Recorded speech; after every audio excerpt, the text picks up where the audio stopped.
Bismillahirrahmanirrahim. Assalamu'alaikum warahmatullahi wabarakatuh.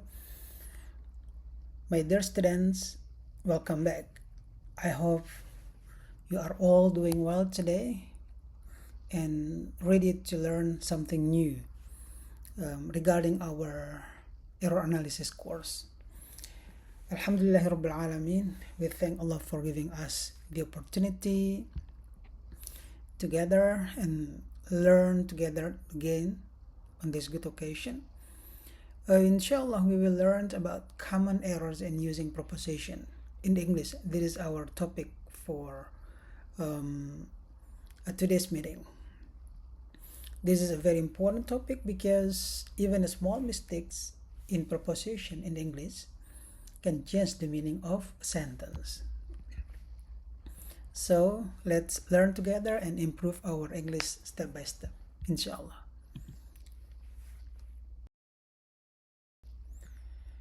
Before we begin, let's look at our learning objectives today.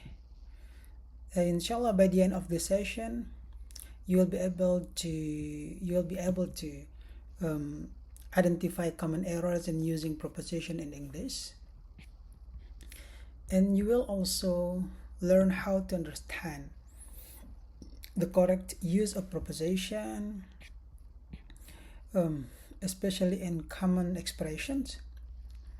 In addition, you will be able to analyze why these errors happen, which will help you avoid them in the future. And finally, we will practice how to correct sentences using the appropriate prepositions. So please pay attention and try to reflect on your own English as we go through the lessons.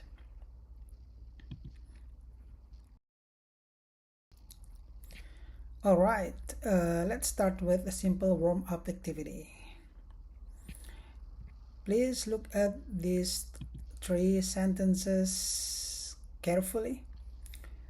Which sentence do you think is correct? Is it A, B, or C?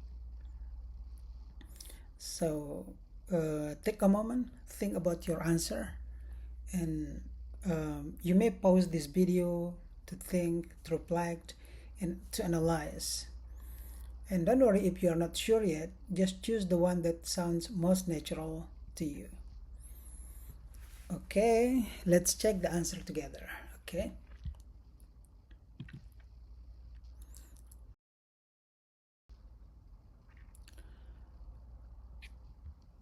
Well, the correct answer is B. She is married to a doctor. Now let's understand why. In English, we say married to someone, not married with or married by. Okay. This is what we call a fixed expression or collocation. That is a combination of words that always go together. Many prepositions work like this. They are not always logical, so we cannot translate them directly from our first language. That's why it is important to learn prepositions as part of a phrase, not as individual words. Alright, let's continue and explore this idea further.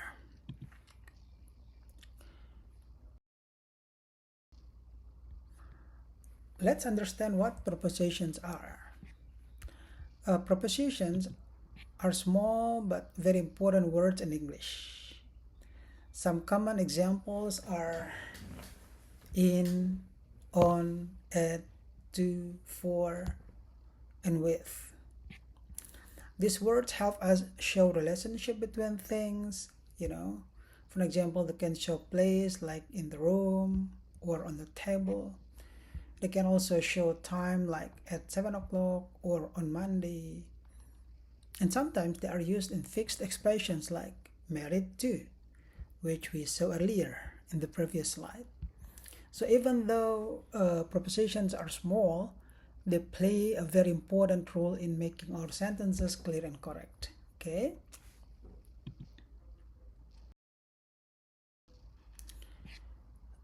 Now, let's look at some common errors that learners often make when using prepositions. Okay, common errors, right? Please read these sentences carefully. I'm good in English. She depends on her parents. He is afraid from dogs. Okay, so do these sentences sound correct to you? Yeah, actually, these are very common mistakes, especially for English learners, Indonesian, right? The problem is not the vocabulary. The problem sometimes is the preposition used. Many students choose the wrong preposition because they try to translate directly from their first language.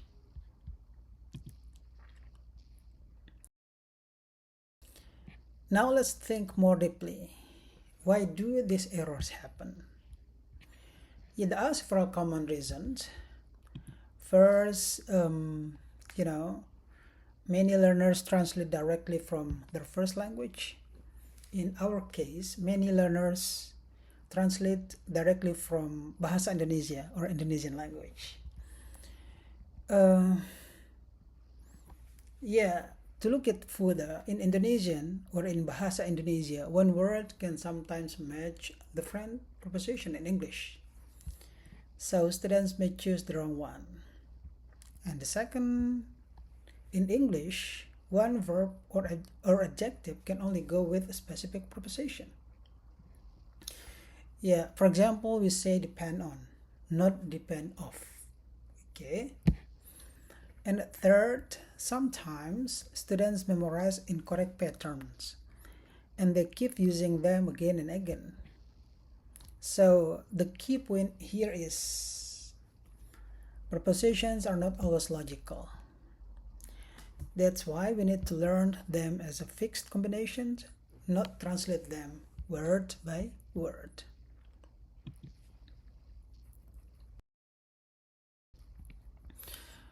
Now let's look at some key patterns that you need to remember. These are example of correct preposition combinations, right? Or what we call collocation. We say good at English. Okay, depend on someone, afraid of something. Okay, again remember, not good in. Okay, not depend of. Okay, not afraid from. Okay, these combinations are fixed, which means we cannot change the preposition. So instead of memorizing one word only, try to remember the whole phrase together. For example, don't just remember depend, but try to remember depend on, okay? So this will help you use prepositions more accurately and more naturally.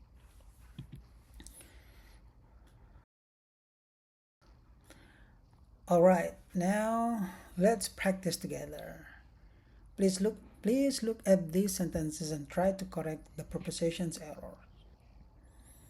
Yeah, number 1, she's good in math. Number 2, he depends on his friend. Number 3, I'm afraid from spiders. Take a moment and to think. Try to find the correct prepositions. You can write your answer or just say them in your mind. Don't worry if you're not sure. This is how we learned. Okay, again, let's check the answers together. Okay. Number 1, she's good at math. Okay. Not good in, but good at. Again, I keep repeating, I keep emphasizing these things. Number 2, he depends on his friend. Not depend of, right? Not depend of, but depend on. And number 3, I'm afraid of spiders. Not afraid from, but afraid of. Very good. As you can see, the mistakes are small but very important. So remember, always focus on the correct preposition that comes with the word. The more you practice, the more natural it will become.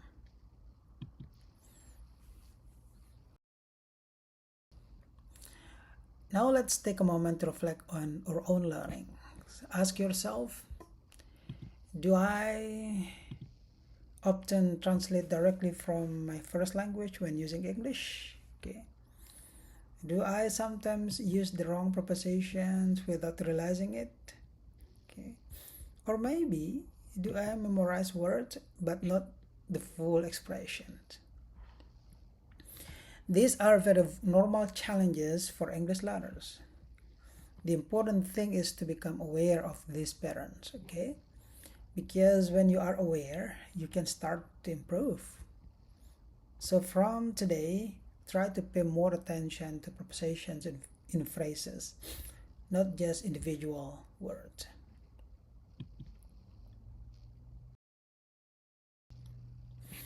Now let's do a quick mini quiz to check your understanding. Please look at each sentence and choose the correct preposition. There are 1, 2, 3, 4, 5, 6, 7. There are 7 numbers here. Okay. So please look at, take a moment and choose, is it at, for, or to, or and so on and so forth. Try your best. This is just to help you learn. Okay. And after this mini quiz, don't forget to submit your answer to me directly via our common communication platform. Okay, just a private direct message to me. Okay, Alhamdulillah, we have reached the end of our lesson today. Thank you very much for your attention and participation, everyone, and I hope this short lesson helps you better understand how to use prepositions correctly in English. Remember, learning a language is a step-by-step process. So don't be afraid to make mistakes because that is part of learning. May Allah make our learning beneficial and increase us in our knowledge. Okay, see you next meeting, everyone. Assalamu'alaikum warahmatullahi wabarakatuh.